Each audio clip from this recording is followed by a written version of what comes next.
Olá, seja bem-vindo ao TCE Notícia. Em 2011, o TCE criou o Plano Anual de Auditorias Governamentais com o objetivo de realizar amplas auditorias em temas de maior significância em 91 municípios do estado, com exceção da capital. Em 2012, os temas escolhidos foram educação e resíduos sólidos. E agora, em 2014, o tribunal está retornando aos municípios para ver se as exigências foram cumpridas. Conosco no estúdio para esclarecer as dúvidas sobre esse assunto estão Hermerson Luiz de Souza Ferreira, membro da equipe responsável pela execução da fiscalização sobre educação, e Marconi Canuto Brasil, supervisor das auditorias sobre resíduos sólidos. Quero agradecer muito a presença dos dois aqui no nosso estúdio e já começar perguntando por que o tema educação foi o escolhido para essa auditoria do TCE.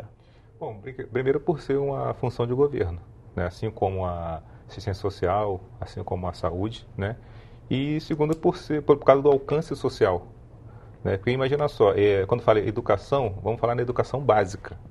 E essa educação básica, nós focamos, na verdade, no ensino fundamental, que abrange do 1º ao 9º ano, que são as crianças de 6 a 14 anos. Então, essa foi um dos motivos. E no caso dos resíduos sólidos, que é popularmente chamado de lixo, né, para a gente ser mais claro, por que foi escolhido o lixo para ser auditado? Era mais pela oportunidade, porque em 2010 foi lançada a Lei Nacional de Resíduos Sólidos e em 2012 já estava vencendo um prazo da elaboração dos planos municipais de resíduos sólidos, né? E em 2014, a coincidência de 2014, que vencia o prazo também para a eliminação dos lixões, né, em âmbito nacional. Então foi pela oportunidade de fazer esse levantamento antes de fim o prazo estabelecido por lei, né? Você acha que depois dessas auditorias que o TCE faz nos municípios, o gestor público de alguma forma consegue se conscientizar da preservação do meio ambiente, da importância da preservação do meio ambiente? O nosso foco sempre foi as contas, né? Sempre foi nas contas e a maneira de gerir o programa. É lógico que, no caso dos resíduos sólidos, né, que tem um impacto bem grande com gestão ambiental, isso vai se refletir na maneira como você está gerindo todo o sistema ambiental municipal. Então, de fato, a gente repara um nível de desconhecimento do município, em alguns casos, né, sobre o assunto. Em outros, até ideias bem elaboradas, bem construídas para atacar essa questão, né? Às vezes, a coisa embarra, parece que tem um obstáculo na maneira como vai implementar as políticas, né? Mas a boa intenção nesse sentido que a gente tem detectado, né? O que vocês vão exatamente procurar quando vocês vão ao município fazer essa fiscalização sobre educação e sobre resíduos sólidos? A gente pode começar até por educação. O que vocês pretendem buscar nessa fiscalização? Primeiro, tem um planejamento. É planejado bastante, a equipe, o pessoal se reúne, a coordenação, né? E são pontos específicos que chamamos de achados, né? Então, esses achados são organizados, de certa forma, da importância do gasto da gestão pública. Esse é o enfoque principal. No caso de resíduos sólidos, o que vocês procuram exatamente? É bem abrangente o tema, né? Tanto com educação como com resíduos sólidos. Então, nas auditorias, a gente procura focar, né, assuntos muito específicos que vão dar impacto muito forte nas contas do governo municipal. E, nesse sentido, a gente escolheu, a gente chama de componentes de auditoria, né? São subtemas dentro de um tema escolhido. No caso de resíduos sólidos, a gente escolheu o planejamento e organização, que é como o município estabelece todo o sistema de resíduos sólidos, a coleta de resíduos sólidos, que tem um impacto forte nas contas do governo municipal, e a destinação, por conta do prazo de 2014, né, que a gente estabeleceu. São esses 3 componentes no resíduos sólidos. E em educação, acho que... Principalmente foi a parte de pessoal, né, no caso dos professores, como é que se compõe a equipe pedagógica também, né, em relação à estrutura física das escolas, né, a manutenção, a acessibilidade, a parte de produção de merenda, cozinha, o armazenamento. Então, é muito abrangente. Então, a gente tem que sentar realmente, discutir, planejar, e o principal é isso, o alcance social. Lembrando que muitas vezes a merenda é muito importante para o estudante público, porque muitas vezes é a única, uma das únicas refeições que ele faz no dia, né? Existe uma carência, existe uma dificuldade. Isso é muito importante atentar, né? Com certeza.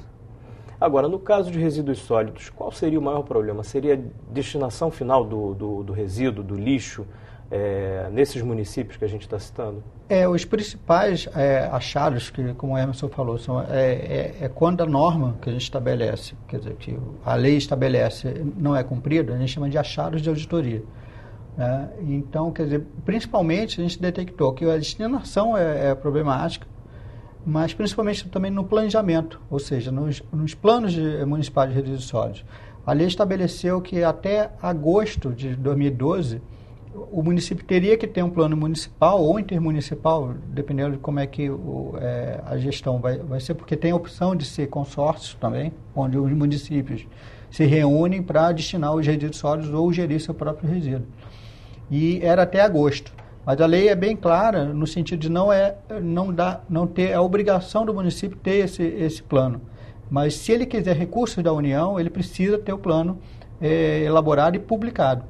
Então, o que a gente detectou é que em 2012 nenhum município tinha um plano municipal de resíduos sólidos. E sem recursos da União, acredito que deve ser muito difícil para os municípios lidarem com essa questão do lixo, né? Muito. Tem casos que a gente detectou que não existia sequer um esquema de coleta. Em municípios pequenos, que é o caso, simplesmente existia um caminhão de um conhecido da prefeitura que ia recolher o lixo, mas ele sequer tinha informação de onde era jogado.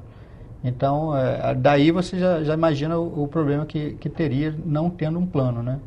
Por outro lado, tinha a questão da destinação. Esses achados, como vocês chamam, eles são mais frequentes em municípios grandes, região metropolitana aqui do estado, ou em municípios menores, com uma estrutura menor, um pessoal menor e uma população também proporcionalmente menor? É muito variado mesmo, não tem como identificar, porque a região metropolitana, o interior do estado. Então, existem muitos municípios do interior do estado que estão, em relação à escola, né, estão bem equipados, bem estruturados, então não tem como prever dessa forma. É uma coisa realmente variável. E no caso de resíduos sólidos? Aí a gente já estabelece alguns padrões, né? Os municípios menores geralmente estão pouco estruturados, até porque tem questões da LRF, que é a Lei de Responsabilidade Fiscal, que tem que destinar uma determinada verba para a educação, para a saúde e outros temas. E a questão de resíduos sólidos geralmente não é tão prioritária para esses municípios. Então, eles têm que, de fato, resolver uma série de questões mais complexas e a questão municipal, a questão de resíduos não era muito prioritária, né? A questão física, né, da estrutura das escolas, fisicamente falando, é muito precária ainda aqui no estado do Rio? Bom, em relação à estrutura física, ou infraestrutura, na nossa auditoria, nós focalizamos 4 elementos. O primeiro foi o ambiente mínimo, que é em relação à sala de aula, sala de professores, sala de informática, sala de vídeo, né, esse foi o primeiro aspecto. O segundo elemento foi em relação à conservação e manutenção desses ambientes. O terceiro são os equipamentos, né, carteiras, cadeiras, a parte de computador pedagógico, produto pedagógico, impressoras, tudo isso. E, por último, a parte de acessibilidade. O que realmente é mais precário hoje é a parte de ambientes. Na verdade, faltam ambientes. De repente, você tem uma escola que ela tem a sala de aulas, tem a sala de professores, mas a sala de vídeo é junto da sala de informática. Ou então a sala de informática compartilhada com a biblioteca.